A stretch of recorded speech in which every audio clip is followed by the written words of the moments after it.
നമസ്കാരം. Middle east ന്യൂസിലേക്ക് എല്ലാ പ്രിയപ്പെട്ട പ്രേക്ഷകർക്കും സ്വാഗതം. ആദ്യം നോക്കാം തലക്കെട്ടുകൾ.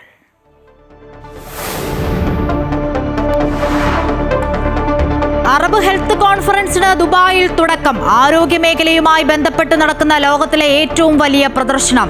180-ലേറെ രാജ്യങ്ങൾ പങ്കെടുക്കും.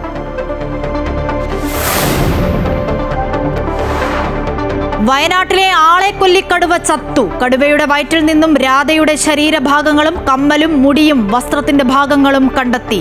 കടുവയുടെ മരണകാരണം കഴുത്തിലേറ്റ ആഴത്തിലുള്ള മുറിവെന്നും പോസ്റ്റ്മോർട്ടം റിപ്പോർട്ട്. വന്യജീവി ആക്രമണം തടയാൻ ആക്ഷൻ പ്ലാൻ തയ്യാറാക്കാൻ ഉന്നതതല യോഗത്തിൽ തീരുമാനം. 6 ഡ്രോൺ സംവിധാനങ്ങൾ ഏർപ്പെടുത്തും. പ്രിയങ്ക ഗാന്ധി നാളെ വയനാട്ടിൽ.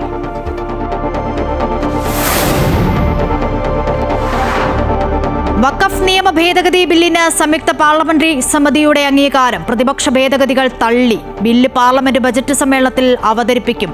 രാജ്യത്താദ്യമായി ഏകീകൃത സിവിൽ കോഡ് നടപ്പിലാക്കി ഉത്തരാഖണ്ഡ്.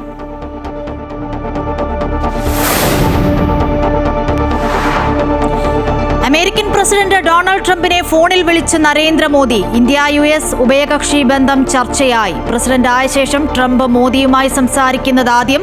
അമേരിക്കയിലെ അനധികൃത കുടിയേറ്റക്കാരെ കണ്ടെത്താൻ കടുത്ത നടപടികളുമായി ഡൊണാൾഡ് ട്രംപ്.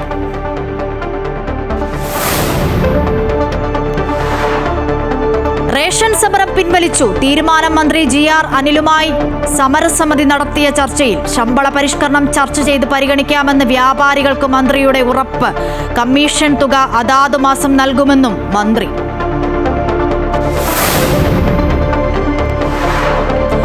സംസ്ഥാന BJPയിൽ 4 വനിതകളടക്കം 27 ജില്ലാ പ്രസിഡന്റുമാർ ചുമതലയേറ്റു. RSS ഇടപെടലിൽ പാലക്കാട് ജില്ലാ ഘടകത്തിൽ സമവായം. പാലക്കാട് ഈസ്റ്റിലെ ജില്ലാ അധ്യക്ഷനായി ചുമതലയേറ്റ പ്രശാന്ത് ശിവന് പ്രവർത്തകരുടെ വൻ സ്വീകരണം. NDA വിടണമെന്ന ആവശ്യം BDJSൽ ശക്തം.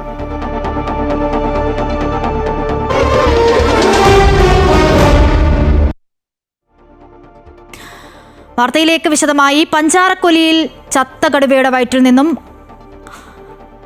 കൊല്ലപ്പെട്ട രാധയുടെ മുടി, കമ്മൽ, വസ്ത്രാവശിഷ്ടം എന്നിവ കണ്ടെത്തി. കഴുത്തിലേറ്റ 4 മുറിവുകളാണ് കടുവയുടെ മരണകാരണമെന്ന് chief wildlife warden Pramod Krishna പറഞ്ഞു.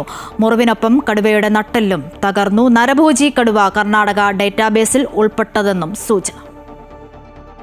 കടുവയുടെ പോസ്റ്റ്മോർട്ടത്തിലാണ് കൊല്ലപ്പെട്ട രാധയുടെ മുടി, കമ്മൽ, വസ്ത്രാവശിഷ്ടം എന്നിവ കടുവയുടെ വയറ്റിൽ നിന്നും കണ്ടെത്തിയത്. ആന്തരിക അവയവങ്ങളിലെ പരിശോധനയിൽ പല രോഗങ്ങളുമുണ്ടെന്ന് കണ്ടെത്തി.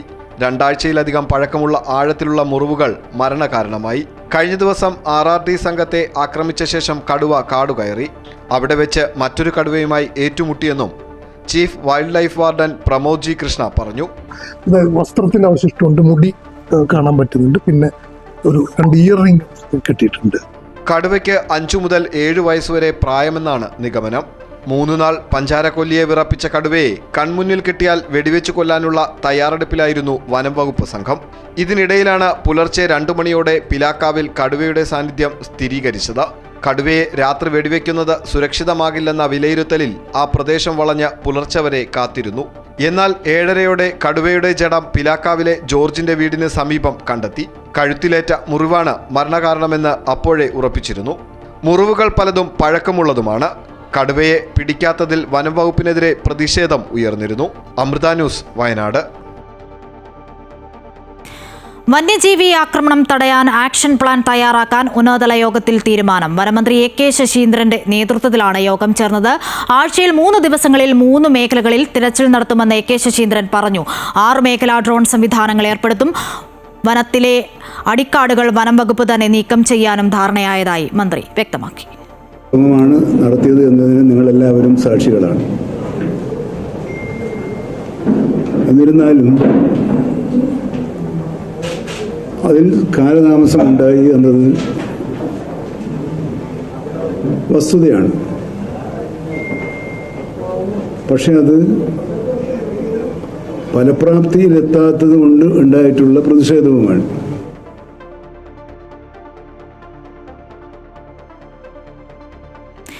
പ്രിയങ്ക ഗാന്ധി MP നാളെ വയനാട്ടിലെത്തും. കടുവ ആക്രമണത്തിൽ കൊല്ലപ്പെട്ട പഞ്ചാരക്കൊല്ലി രാധയുടെ വീട് സന്ദർശിക്കും. ആത്മഹത്യ ചെയ്ത DCC ട്രഷറർ NM വിജയന്റെ വീടും സന്ദർശിക്കുമെന്നാണ് റിപ്പോർട്ട്.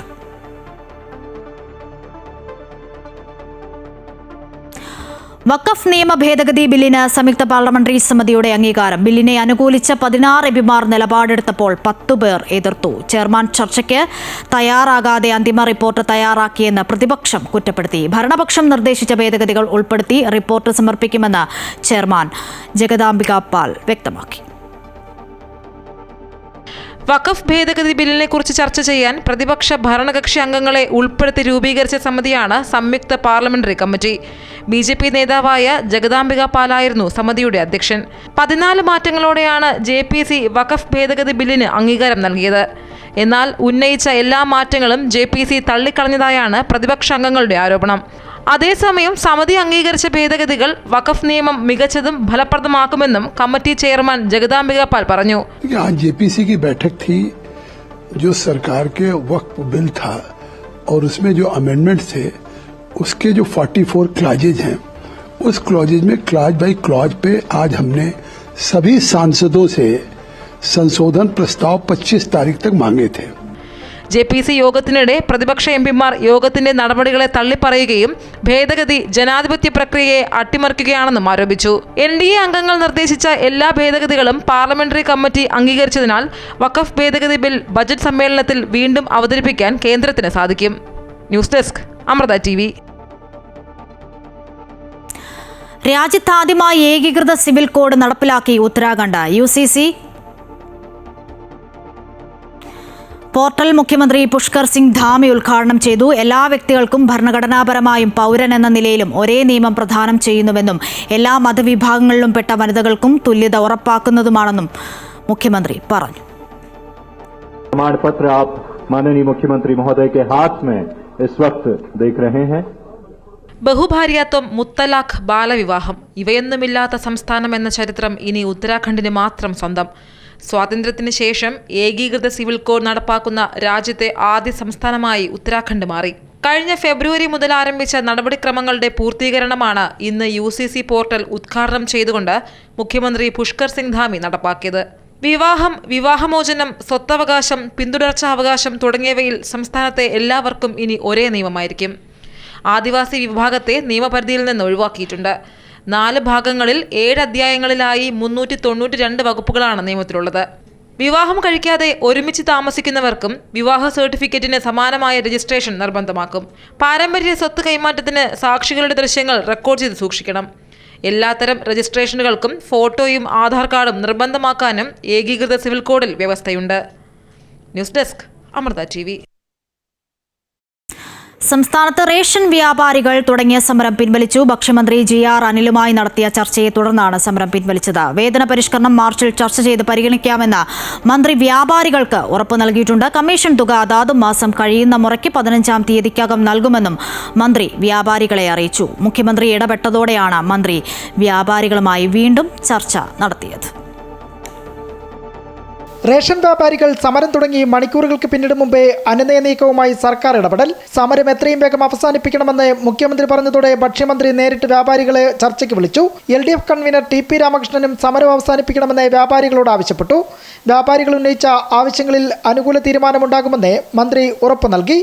കമ്മീഷൻ കൂട്ടുന്നതിൽ മാർച്ച് മാസം അന്തിമ തീരുമാനമെന്ന് മന്ത്രി GR അനിൽ. 2 വിഷയങ്ങളുടെ പേരിലാണ് ഇന്ന് കടയടച്ച് സമരത്തിലേക്ക്, അനിശ്ചിതകാല സമരത്തിലേക്ക് നീങ്ങിയത്. ഒന്ന്, അവരുടെ ഡിമാൻഡ് ഓരോ മാസത്തെയും കമ്മീഷൻ അടുത്ത മാസം 15-നുള്ളിൽ നൽകണമെന്നുള്ള വിഷയമാണ്. 2, കമ്മീഷൻ പരിഷ്കരണവുമായി ബന്ധപ്പെട്ട ചർച്ചകൾ, അതിനെ സംബന്ധിച്ചുള്ള തീരുമാനത്തെക്കുറിച്ചാണ്. കമ്മീഷൻ അടുത്ത മാസം 15-ന് നൽകണമെന്നുള്ള കാര്യത്തിൽ തർക്കമുള്ള വിഷയമല്ല. ധനമന്ത്രിയുമായി ആലോചിച്ച് അതിനൊരു സ്ഥിര സംവിധാനം, വ്യവസ്ഥ ഉണ്ടാക്കാമെന്ന് ഞങ്ങൾ ധാരണയിലെത്തി. കമ്മീഷൻ പരിഷ്കരണവുമായി ബന്ധപ്പെട്ട ചർച്ചകൾ മാർച്ചിൽ ആരംഭിക്കാമെന്ന് പറഞ്ഞു. എത്രയും വേഗത്തിൽ അത് പൂർത്തിയാക്കാം. അർഹമായിട്ടുള്ള വർധനവ് എന്താണോ എന്ന് ആ ചർച്ചയിൽ ഉയർന്നു വരുന്നത് അത് നടപ്പാക്കാൻ ആവശ്യമായ നടപടി സ്വീകരിക്കാമെന്ന് പറഞ്ഞിട്ടുണ്ട്. ചർച്ചയിൽ സംതൃപ്തരെന്ന് വ്യാപാരികൾ പറഞ്ഞു. ഭക്ഷ്യമന്ത്രിയുടെ വാശിയാണ് സമരത്തിലേക്ക് നയിച്ചതെന്ന് സമര നേതാക്കൾ പ്രതികരിച്ചു. ഒരു ഘട്ടത്തിലും 10-ാം തീയതിയോ 15-ാം തീയതിയോ അല്ലെങ്കിൽ ഏതെങ്കിലും ഒരു പർട്ടിക്കുലർ ഡേയിലോ തരാമെന്ന് ഗവൺമെന്റ് സമ്മതിച്ചിട്ടില്ല നാളിത് വരെ. സമരത്തിന് പിന്തുണ അറിയിച്ച് 5 സംഘടനകളുടെയും റേഷൻ വ്യാപാരികൾ കടകൾ പൂർണ്ണമായും അടച്ചിട്ടിരുന്നു. 14,000-ഓളം റേഷൻ കടകളിൽ 200-ൽ താഴെ കടകൾ മാത്രമാണ് ഇന്ന് തുറന്ന് പ്രവർത്തിച്ചത്. നാളെയോടെ അടുത്ത മാസത്തേക്കുള്ള ഭക്ഷ്യധാന്യങ്ങൾ റേഷൻ കടകളിൽ എത്തിക്കും. അമൃത ന്യൂസ്, തിരുവനന്തപുരം. സംസ്ഥാനത്ത് BJPയുടെ 27 സംഘടനാ ജില്ലകളിൽ 4 വനിതകളടക്കം ജില്ലാ പ്രസിഡന്റുമാർ ചുമതലയേറ്റു. പാലക്കാട് ജില്ലാ ഘടകത്തിലെ പൊട്ടിത്തെറിയിൽ RSS നേതൃത്വം ഇടപെട്ടതിനെ തുടർന്ന് സമവായമായി. പാലക്കാട് ഈസ്റ്റിലെ ജില്ലാ അധ്യക്ഷനായി ചുമതലയേറ്റ പ്രശാന്ത് ശിവന് പ്രവർത്തകരുടെ വൻ സ്വീകരണം. കരമന ജയൻ, പ്രബുൽ കൃഷ്ണ, സന്ദീപ് വചസ്പതി, നിവേദിത സുബ്രഹ്മണ്യം അടക്കമുള്ള സംസ്ഥാന നേതാക്കളും ജില്ലാ പ്രസിഡന്റുമാരായി ചുമതലയേറ്റു. 3ഇടങ്ങളിൽ ക്രിസ്ത്യൻ ന്യൂനപക്ഷങ്ങളിൽ നിന്നുമാണ് പ്രസിഡന്റുമാർ. BJPയുടെ 30 സംഘടനാ ജില്ലകളിൽ 3 എണ്ണം ഒഴികെ 27ഇടത്തും പ്രസിഡന്റുമാരെ പ്രഖ്യാപിച്ചു. ഇതിൽ 4 പേർ വനിതകളാണ്. കാസർഗോഡ് ML അശ്വിനി, മലപ്പുറം വെസ്റ്റിൽ ദീപ പുഴയ്ക്കൽ, തൃശൂർ നോർത്തിൽ നിവേദിത സുബ്രഹ്മണ്യൻ, കൊല്ലം ഈസ്റ്റിൽ രാജീവ് പ്രസാദ് എന്നിവരാണ് വനിതകൾ. 3 ജില്ലാ അധ്യക്ഷന്മാർ ക്രിസ്ത്യൻ ന്യൂനപക്ഷത്തു നിന്നും 2 പേർ പട്ടികജാതി സമുദായത്തിൽ നിന്നുമാണ്. തൃശൂർ, ഇടുക്കി, കോട്ടയം എന്നീ ക്രൈസ്തവ പ്രാതിനിധ്യമുള്ള ജില്ലകളിലാണ് ക്രിസ്ത്യൻ സമുദായത്തിൽ നിന്ന് അധ്യക്ഷന്മാർ വന്നിരിക്കുന്നത്. 5 വർഷം പൂർത്തിയാക്കിയ മുഴുവൻ ജില്ലാ അധ്യക്ഷന്മാരെയും മാറ്റിയിട്ടുണ്ട്. സംസ്ഥാന നേതാക്കളായ കരമന ജയൻ തിരുവനന്തപുരം സിറ്റിയിലും, സന്ദീപ് വചസ്പതി ആലപ്പുഴ സൗത്തിലും, പ്രബുൽ കൃഷ്ണ കോഴിക്കോട് നോർത്തിലും ചുമതലയേറ്റു. തർക്കമുള്ള തിരുവനന്തപുരം സൗത്തിലും ഇടുക്കി സൗത്തിലും പത്തനംതിട്ടയിലും ദേശീയ നേതൃത്വം തീരുമാനമെടുക്കും. അതേസമയം BJPയെ ആശങ്കയുടെ മുൾമുനയിൽ നിർത്തിയ പാലക്കാട്ടെ പൊട്ടിത്തെറിയിൽ സമവായമുണ്ടായി. പാലക്കാട് ഈസ്റ്റിലെ അധ്യക്ഷൻ പ്രശാന്ത് ശിവനെ ചൊല്ലിയാണ് നഗരസഭാ അധ്യക്ഷ അടക്കം ഒരു വിഭാഗം പരസ്യമായി രംഗത്ത് വന്നത്. 11 കൗൺസിലർമാർ രാജ്യഭീഷണി മുഴക്കുകയും ചെയ്തതോടെ നഗരസഭാ ഭരണം നഷ്ടമാകുമെന്ന പ്രതീതി പോലും ഉണ്ടായി. ഒടുവിൽ RSS നേതൃത്വത്തിന്റെ അവസരോചിത ഇടപെടലിനെ തുടർന്നാണ് സമവായമുണ്ടായത്. ഇടഞ്ഞു നിന്ന പ്രമീള ശശിധരൻ, ശിവരാജൻ അടക്കമുള്ള നേതാക്കൾ പ്രശാന്ത് ശിവനെ അംഗീകരിക്കാൻ തയ്യാറായി. തുടർന്ന് നേതാക്കളുടെ സാന്നിധ്യത്തിൽ ചുമതലയേറ്റ പ്രശാന്ത് ശിവന് വൻ സ്വീകരണമാണ് പ്രവർത്തകർ നൽകിയത്. അതേസമയം വിമതസ്വരമുയർത്തിയ നേതാക്കൾ ചടങ്ങിൽ പങ്കെടുത്തില്ല എന്നതും ശ്രദ്ധേയം. അമൃത ന്യൂസ്, തിരുവനന്തപുരം. BJP വനിതാ നേതാക്കൾക്ക് പ്രാധാന്യം നൽകുന്നുവെന്ന് BJP സംസ്ഥാന അധ്യക്ഷൻ K. സുരേന്ദ്രൻ.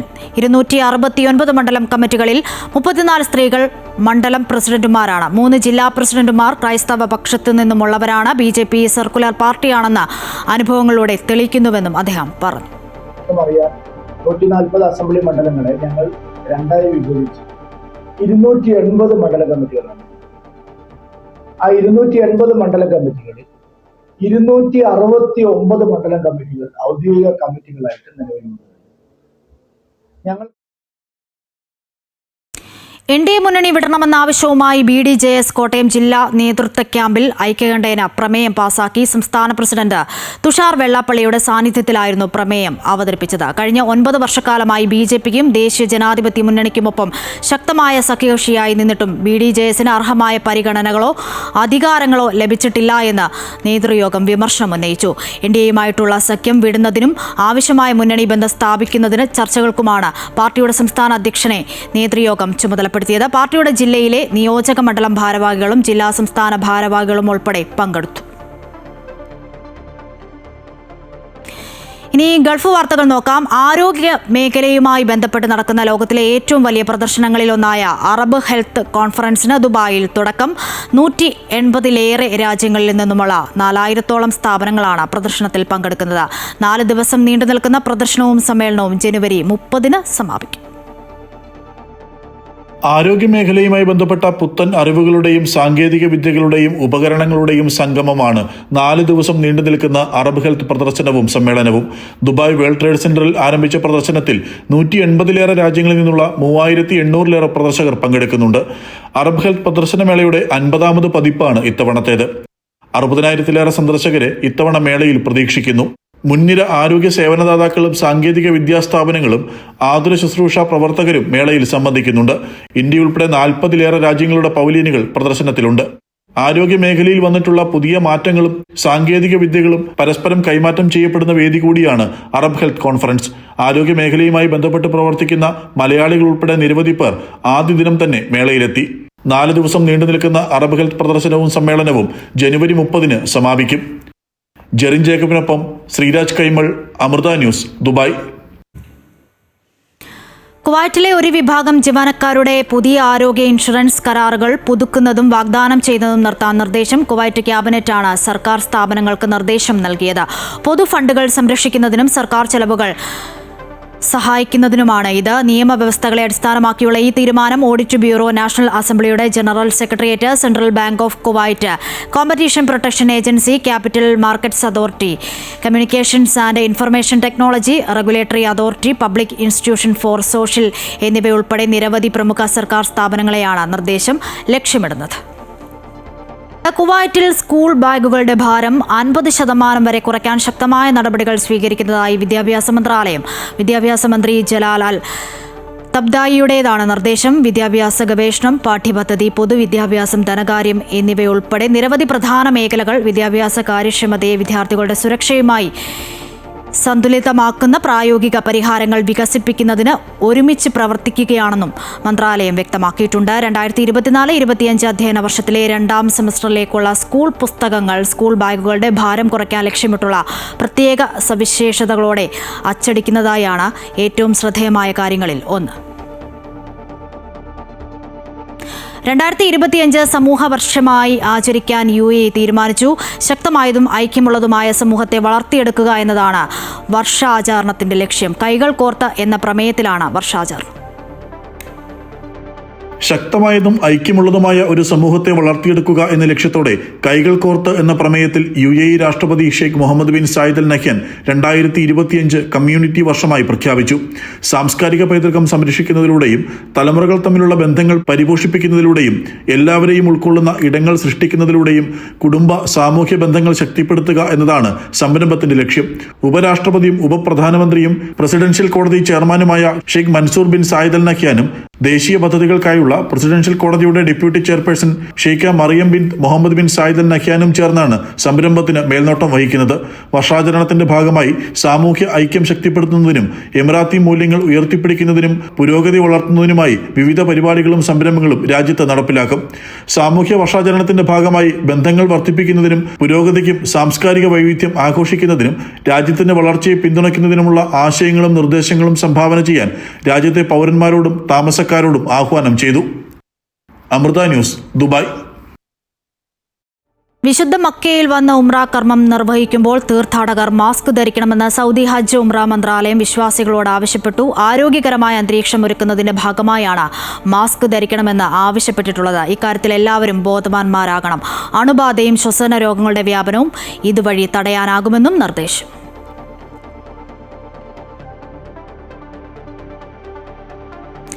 മലബാർ അടുക്കള ജിദ്ദ ഘടകം അരങ്ങും അടുക്കളയും സീസൺ 3 എന്ന പേരിൽ വിപുലമായ മേള ജിദ്ദയിൽ സംഘടിപ്പിക്കുന്നു. ഫെബ്രുവരി 7 ജിദ്ദ ഇന്ത്യൻ കോൺസുലേറ്റ് അങ്കണത്തിൽ വൈകുന്നേരം 4 മണി മുതൽ വിവിധ മത്സരങ്ങൾ, വിവിധ കലാപരിപാടികളും അരങ്ങേറുമെന്ന് സംഘാടകർ വാർത്താസമ്മേളനത്തിൽ അറിയിച്ചു. Committee coordinator Kubbra Latheef, executive അംഗങ്ങളായ ഷബ്നം ബാബു, സഹീറ സവാദ്, സബീന മജീദ്, ഫായിസ ഗഫൂർ, മുംതാസ് സലാം, സുനീറ അബ്ദുൾ റഹീം, ഷംസീന നജ്മുദ്ദീൻ, ആശിഷ റംനാസ് എന്നിവർ വാർത്താസമ്മേളനത്തിൽ പങ്കെടുത്തു. പ്രവേശനം സൗജന്യമാണ്.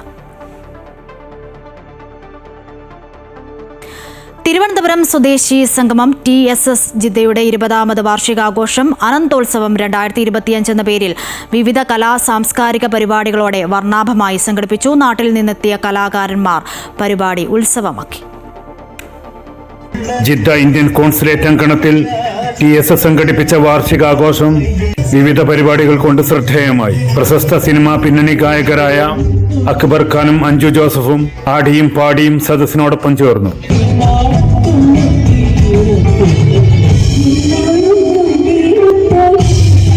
ഫിനോം ഗുഡ് ഹോപ്പ് അക്കാദമികൾ അവതരിപ്പിച്ച വിവിധ പരിപാടികളും TSS കലാകാരികളായ മോസ്മി ഷെരീഫും ഐശ്വര്യ തരുണും ഒരുക്കിയ ഡാൻസുകളും പരിപാടിക്ക് മാറ്റുകൂട്ടി.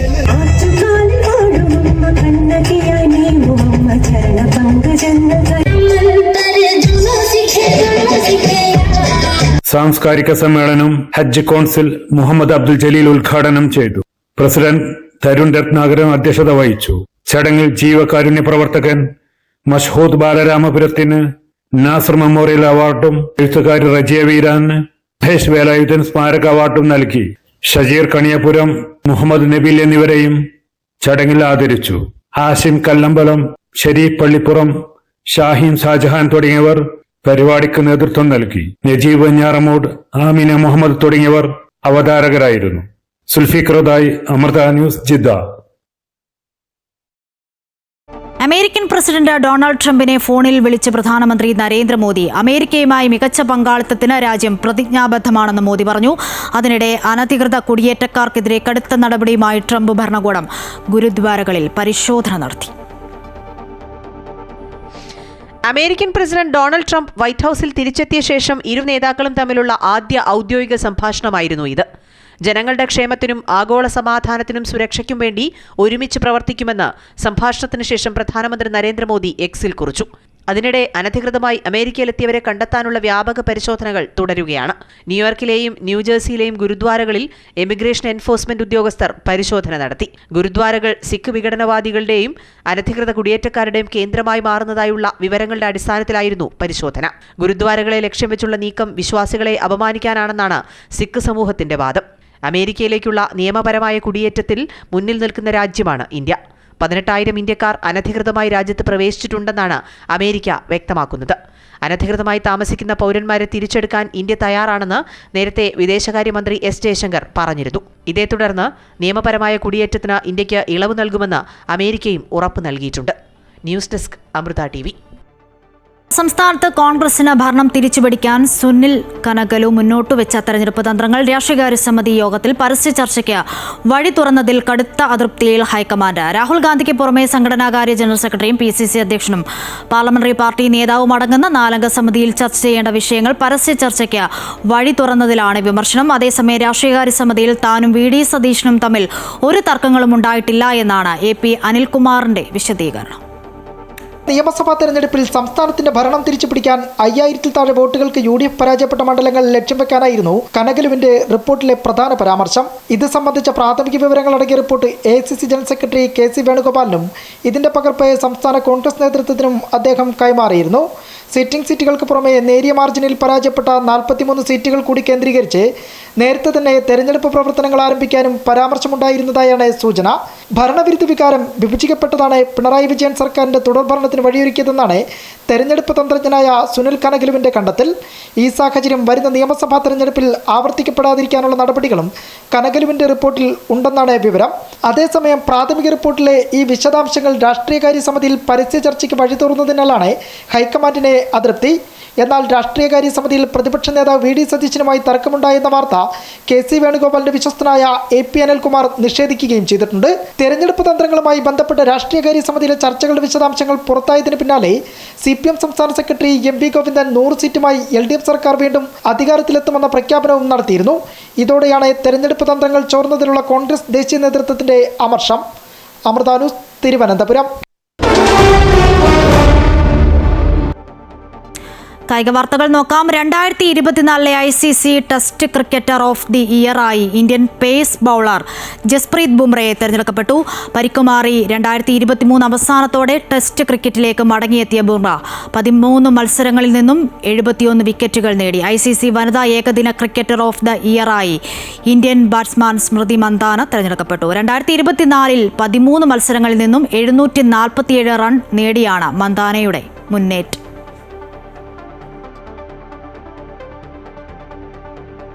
ഇതോടെ ഈ വാർത്താ ബുള്ളറ്റിൻ പൂർണ്ണമാകുന്നു. നമസ്കാരം.